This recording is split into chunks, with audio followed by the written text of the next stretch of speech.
Hi hello welcome to பிரயாகும் பசியும்.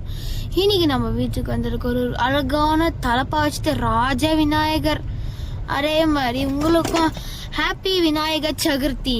நல்லா காடை வந்து கும்பிட்டு காட் கிட்ட வந்து பிளெஸ்ஸிங் வாங்கி நல்லா படிங்க, நல்லா இருங்க.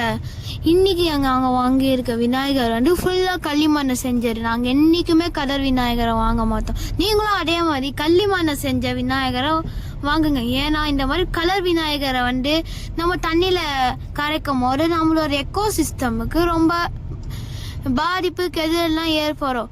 அதனால நியூஸ்ல நிறைய பொல்யூஷன் வரும். இது நம்ம இந்த ஏதாவது ஒரு குட்டி வழியில தவிர்க்கிறதுக்காக நீங்க இந்த மாதிரி பண்ணலாம். ஓகே, அதே நாங்கள் வந்து எப்பவுமே மிச்சம் இருக்க களிமண் ஏதாவது நாங்கள் கொடை வைக்கிறதுக்காக கொண்டு வருவோம். ஆனால் எனக்கு கொஞ்சம் புதுசாக கொஞ்சம் அதிகமாக களிமண் கொண்டு வந்து நாங்கள் எலி செய்யலான்னு நினச்சோம். நானும் உட்காந்து செய்ய ஆரம்பித்தேன். கையெல்லாம் அழுக்காக்கி கீழெல்லாம் அழுக்காக்கி செய்ய ஆரம்பித்தேன். எலி வரும்னு பார்த்தா பெருச்சாளி தான் வந்துச்சு. நீங்கள் அப்படியே கொஞ்சம் விநாயகர் கீழே நல்லா பார்த்தீங்கன்னா தெரியும். அது ஆக்சுவலி பெருச்சாளி மாதிரி கூட தெரியல, ஆனால் நான் தான் செஞ்சேன். டெக்கரேஷன் பண்ணிருக்கோம். நாங்கள் நல்லா சந்தோஷமாக கும்பிட்டாச்சு. அதே மாதிரி நீங்களும் விநாயகர் சதுர்த்தியை நல்லா என்ஜாய் பண்ணுங்க. பாய், சப்ஸ்கிரைப்.